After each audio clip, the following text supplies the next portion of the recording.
Simone de Beauvoir disait « Nous considérons l'artisanat comme une des formes exemplaires de l'activité humaine. L'artisanat transforme les matériaux bruts en chefs-d'œuvre et les mains des artisans en magiciens. » Aujourd'hui, l'artisanat réunit plus de 250 métiers qui constituent un véritable joyau pour notre patrimoine. Avec nos partenaires et le soutien de l'outil en main, nous vous invitons à découvrir comment la passion, l'échange et la transmission sont au cœur du passage de témoin entre l'ancienne et la nouvelle génération d'artisans. L'outil en main de génération en génération, une série en 9 épisodes qui vous emmènera de Mamers à Montval-sur-Loire, en passant par Le Mans et La Flèche. Bonjour à toutes et à tous, soyez les bienvenus dans ce tout premier numéro de l'outil en main de génération en génération. Alors aujourd'hui, on va vous plonger dans l'âge de pierre, ou plutôt dans le monde de la taille de pierre, quoique les deux sont indissociables. Mais avant cela, nous allons aller à la rencontre de Robert Chauvin qui va nous expliquer ce qu'est l'outil en main. Allez, c'est parti.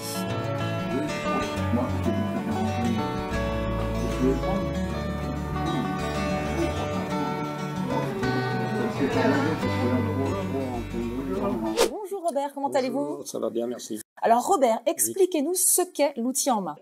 Bien, l'outil en main, c'est une association qui permet aux bénévoles et aux enfants de participer aux ateliers manuels, on va dire ça. Et donc, dans chaque atelier, il y a un bénévole pour un enfant. Et donc, ça se passe très bien à ce niveau-là. Et il faut savoir que les enfants attendent beaucoup de nous parce que... De la transmission. De la transmission, c'est ça, des bénévoles qui transmettent leur métier. Et ce sont des bénévoles de métiers artisans, bien sûr. Et donc, il y a un épanouissement des deux générations. Il y a un lien social qui se tisse entre, au-delà du fait d'apprendre un métier. Ben, en plus, il y a ce lien social qui se crée entre grands-pères et enfants. Et c'est ça. Et on voit, lorsque les enfants viennent, on les oblige pas à venir, il n'y a pas de contrainte à venir. Ils viennent par plaisir venir ici dans les métiers du bâtiment, quoi. Donc le but, c'est de découvrir, d'appréhender un métier. Donc là, en l'occurrence, 10 métiers, c'est ça? C'est ça. Il y a 10 métiers qui sont en place au sein du CFA bâtiment. Donc les enfants sont dans un milieu professionnel en rapport avec le métier qu'ils sont en train d'exercer. Donc ils sont sécurisés. En même temps, il y a le matériel pour qu'ils appréhendent le métier dans sa globalité. Ils peuvent découvrir chaque métier différent pour ensuite peut-être se spécialiser dans un métier. En finalité, c'est pas le but recherché dès le départ. Si vous voulez, l'enfant il vient pour se faire plaisir le mercredi 2h, mais il se prend au jeu et puis ensuite il se découvre. Et il voit qu'il a un atelier qui l'intéresse beaucoup et il va s'y fixer et il peut en faire son avenir professionnel. Donc vous accompagnez ces enfants, si toutefois par exemple ils ont une révélation et qu'ils se disent « tiens, c'est ça que je veux faire », vous les accompagnez pour qu'ils puissent ensuite intégrer un CFA. C'est ça même, on a mis en disposition un service qui permet, lorsque l'enfant atteint pratiquement presque l'âge d'apprentfaire, puisque nous, on les prend jusqu'à 15 ans. Donc c'est à partir de 9 ans, c'est ça? Et de 9 à 15 ans. Et lorsque l'enfant a choisi d'en faire son métier, et il a atteint l'âge de 15 ans, donc on le conserve chez nous, on le met directement sur un métier pendant 1 an. Il ne fera pas d'autre métier, il ne fera que celui qu'il a choisi. Donc il sera en continuité 1 an sur ce métier-là. Et nous, on va l'accompagner, si vous voulez, pour qu'il rentre en apprentissage. Parce que, vous savez, sur le CV de cet enfant-là, il y aura l'outil en main. C'est très important. Ça permet d'avoir, de montrer qu'il a pu vraiment expérimenter toutes les phases du métier, en apprendre vraiment les bases. Voilà. Et puis, on délivre à la fin de l'année, on délivre aussi un certificat d'assiduité. C'est des certificats d'outil en main, que tous les jeunes partent avec leur certificat d'assiduité. Pour eux, ça leur donne un petit plaisir de plus, quoi. Donc aujourd'hui, nous sommes au Mans. Nous allons assister à un atelier de pierre, de taille de pierre, c'est ça? Oui. C'est ça même.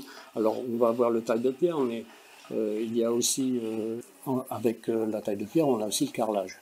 Oui, ça englobe tous les métiers, tous les domaines. Et qui concerne le ciment, la maçonnerie, il y aura aussi. Et puis, on verra aussi peut-être un petit peu de vannage qui sont aussi impliqués ici dans l'atelier. Bon, très bien, c'est parfait. Je vais aller voir ça de plus près. Merci Robert, j'y vais.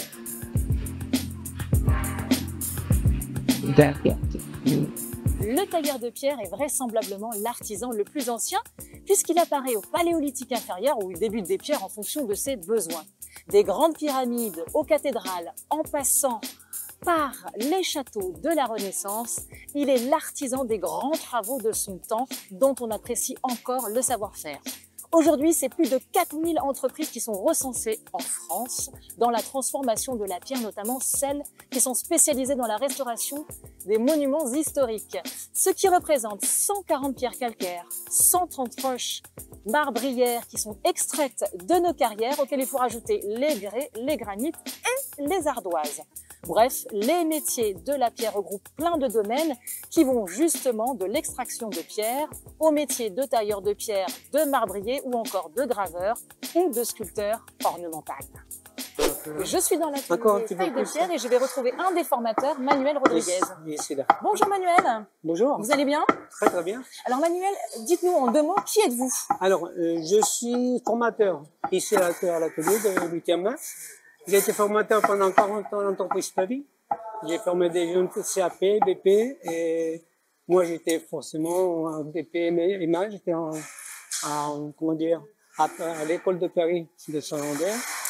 Et aujourd'hui, j'ai un plaisir énorme d'être là pour donner aux jeunes mon savoir-faire. En fait. Donc formateur un jour, formateur toujours. C'est-à-dire vous avez fait votre métier toute votre vie et là vous continuez à transmettre. Voilà, exactement. C'est un plaisir. Surtout quand on voit des gens qui sont intéressés comme ça, non, c'est parfait. Donc Julien qui est ici présent par exemple, vous le suivez depuis le début? Depuis le début, oui. Ça fait la première année, bon, il était invité dans tous les métiers du bâtiment. Et puis, il s'est aperçu que le métier de taille de pierre l'attirait beaucoup plus. Donc l'année d'après, la deuxième année, il a voulu faire toute l'année en taille de pierre. Et puis ça continue encore. Et puis encore l'année prochaine encore. Puis encore peut-être l'année d'après parce qu'il a 15 ans. Et donc du coup, vous voyez l'évolution progressivement? Oui, c'est ça qui est intéressant. Oui, tout à fait. Alors par exemple, qu'est-ce qu'il maîtrise aujourd'hui qu'il ne maîtrisait pas au début quand vous avez commencé à le former? Forcément, c'est le geste de l'outil. Hein. Il avait du mal à orienter les outils par rapport à la taille qu'il avait à faire. Mais maintenant, il commence à apprendre vraiment de l'assurance. De l'assurance et puis ça lui plaît. Donc il est plus dans le détail et dans des choses un peu plus ciselées. Oui, tout à fait. Alors typiquement aujourd'hui, qu'est-ce qu'il est en train de faire? Là, il est en train de faire un fenestrage, vous voyez, gothique que j'ai tracé. Hein, et puis donc alors il a déjà fait cette partie-là. Attention à vous. Il a déjà fait la partie arrière. Et il y a 2 parties en fait. Hein. D'accord. Il y a cette partie-là, ici là, qu'on est en train de les faire.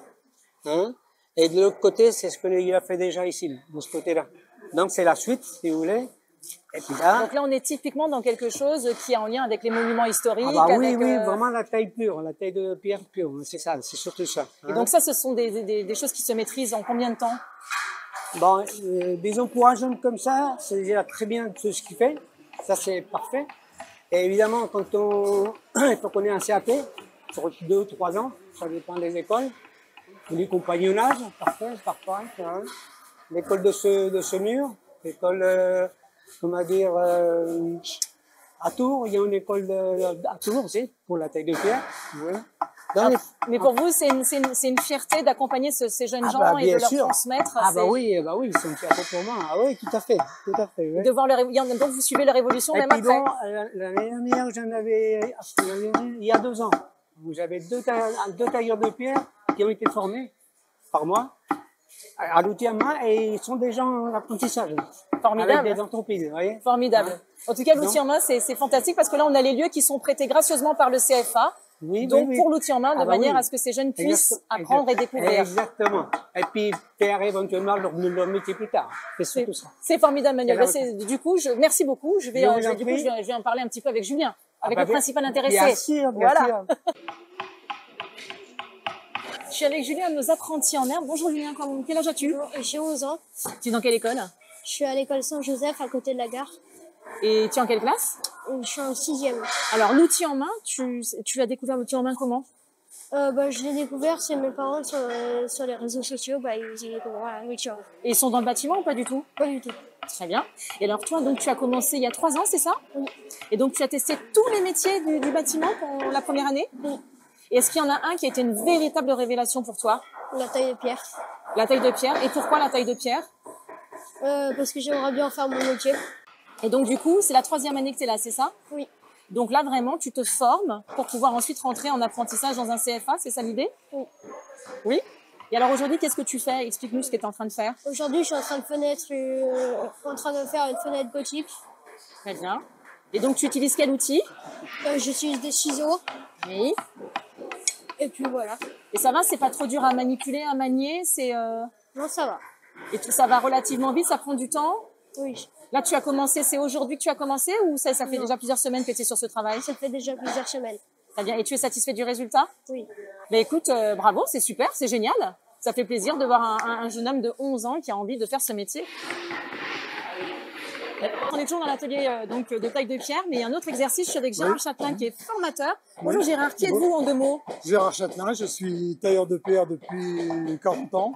J'ai commencé j'ai fait une formation de maçon et après j'ai viré en taille de pierre. Je trouvais ça plus intéressant et depuis je suis ce formateur bénévole au sein de l'outil en main pour montrer aux jeunes les métiers du taille de pierre. Donc fantastique, encore vous avez fait de la taille de pierre, vraiment essentiellement des monuments historiques, des choses comme ça? J'ai travaillé que sur des monuments historiques, des châteaux, tout ça, c'est d'ailleurs pour ça que je m'appelle Châtelain. J'ai travaillé beaucoup sur des châteaux, sur des églises, tout ce qui est monument historique. Formidable. Et alors là, justement, précisément, qu'est-ce que vous êtes en train d'enseigner à Gaël? On est en train de le faire une rosace, là. On a fait le gabarit d'abord, vous voyez, en gabarex, et on l'a tracé sur la pierre. Maintenant, on va tailler dedans, là, on va percer ici pour faire les trous, et on va tailler tout autour, avec une petite moulure qui se trouve tout autour. Et donc ça, c'est un travail de combien de temps? Oh, disons qu'un un professionnel fait ça en une journée, mais bon, avec les gamins, on a pour 4-5 jours à peu près pour le faire avec les gamins, parce que bon, c'est beaucoup plus long, les enfants. Donc ça représente 4 séances de travail, quoi. 4 séances de travail. Et ça va, il se débrouille bien? Oui, il débute. Hein. Normalement, il se débrouille pas mal. J'ai vu qu'il a coupé pas mal au départ. Il n'imaginait peut-être pas qu'on pouvait couper de la pierre avec une scie. Non, c'est vrai, ça, il n'imagine pas. Il ne voyait pas ça comme ça. Mais c'est une scie spéciale quand même. Merci pour ces informations, Gérard. Gérard Châtelain, super, merci beaucoup. De rien.